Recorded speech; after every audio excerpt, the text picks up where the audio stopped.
What's good? Brian Tong here, and welcome to the Apple Byte for everything good and bad inside the world of Apple. Let's get to it, and finally, my dreams have been answered. Video conferencing is coming to the Apple Watch, Quick question. but it's not by Apple. Now, you know I've been wanting this from day one, and it's coming in spring of next year, thanks to a company called CMRA who decided to spell it like that, so I'm going to call them CMRA. Now, how genius is this? 2 HD cameras, an outward-facing 8-megapixel camera like the first Samsung Gear, and a self-facing 2-megapixel camera built into the watch band with an all-day charge that integrates with your iPhone. Are you in love yet? I am, and if you didn't think video conferencing on a watch is badass, you will now. Now, the band is $249, but $149 for pre-orders right now on their website. I got one, and no, I didn't get paid by them to talk about this, but I just got juiced about the Apple Watch again. And hey, Apple, just curious if you started working on taking this idea, because you should have done this a long time ago. All right, the public beta for iOS 10.2 is out, and new emojis are here. 5 months ago, the Unicode Consortium approved 72 new emojis that are part of Unicode 9, and that means we're going to get new ones like a shark or a gorilla that will forever be Harambe. Now, who doesn't love a new creepy clown face or the bacon emoji? Bacon. But when Apple giveth, they also taketh away. Some emojis have been updated and redesigned, and the biggest offender, the peach emoji, now goes from this to this. Come on, Apple, what is that? Like, what am I supposed to use now when I'm texting my round booty emoji? That's not even a peach, that's an apricot. And first, you take away my headphone jack for my iPhone, then you take away all the ports on the MacBook Pro so I could go full dongle, and now, you take away my big booty peach emoji? That's where I draw the line, and you're getting a bad apple. Hashtag rest in peach.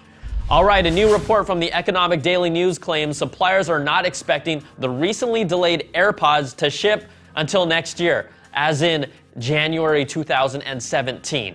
If true, the product would completely miss the holiday season and be pushed back 3 months since it was promised.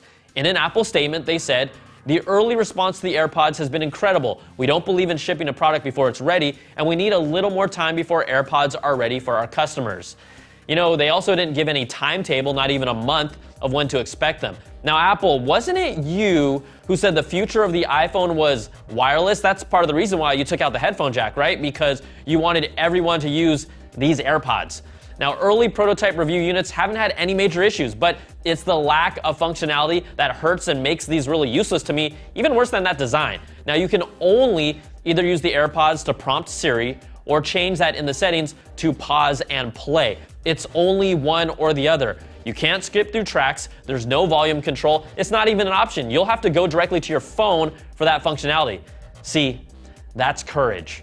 So, I've ripped on these enough, I'm gonna just hold back and let you all yell, "Bad Apple," instead. Okay, do you feel better? Now, make these just as functional as the regular headphones, add new gestures for that, and we'll see how you handle this, Apple. Okay, now there's also a lot more follow-up with the new MacBook Pros. According to Computer World's benchmark tests, the new 15-inch Pro offers the fastest read and write speeds of any stock computer available today. Apple decided to use not just solid-state hard drives, but the fastest PCIe drives with the non-volatile memory express interface, and it's the highest performing system on the market in that regard.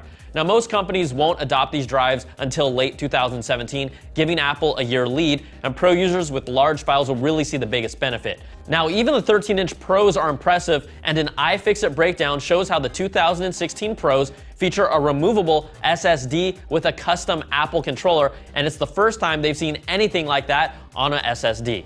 Also, a report from Korea's ET News says the OLED Touch Bar on the MacBook Pros is made by their good friends at Samsung. Apple is also currently testing OLED panels for future use in MacBook screens, which is really a no-brainer for power efficiency and a thinner design that doesn't require a backlight like LCDs. Also, Pro users still are not happy about the changes that Apple has made with the new MacBook Pros. It's funny because when you're in the building at an Apple event, you buy into what they're selling. Like, look at all the early videos with people that were at the event. Apple has that effect, but come on, you don't have to suck the teat. Now, you can't ignore that Apple's obsession with thinness drove a lot of decisions with this new MacBook Pro, and it's lost functionality. Sure, you can replace it with dongles if you want. It trails in CPU and graphics power compared to others, and you're also paying that higher starting price. Now, Phil Schiller addressed one of the biggest issues its 16 gigs RAM limit, saying that having 32 gigs wouldn't be power efficient enough for a notebook. But a deeper explanation from a Reddit post explains that Apple's decision to use Intel's Skylake processor prevented them from using 32 gigs or even lower power DDR4 RAM. Now, getting to 32 gigs would require them to use desktop RAM, which is a lot more power hungry, and a thicker form factor would be required for this MacBook Pro to support it. There are also laptops that do that, but it would have meant a battery life of about 5 to 6 hours instead of 10, and let's be honest, you'd get even more backlash from consumers with that. So if you're in the market for a MacBook Pro and you really want to get one, you're going to get one. But in a year or so, it's Intel's Cannon Lake processors, support for 32 gigs of low power RAM in this new slim design that will be the real beast for Apple. All right, now sometimes we talk about all this, but a picture is really worth 1,000 words, and it brings us back to reality. If you're a MacBook user, how are you going to connect your iPhone to your new Mac? Well, it's going to look a lot like this.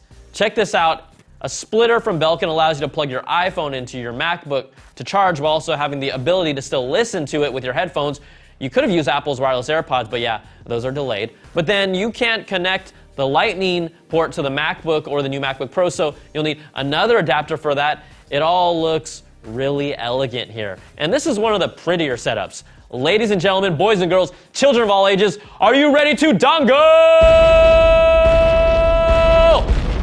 I'm done, and I could have held it longer if I wanted to. All right, that's going to do it for this week's show. We'd love to hear what you thought. You can email us at theapplebite@cnet.com or tweet me at Brian Tong. Thanks so much for watching. We'll catch you all next time for another Bite of the Apple.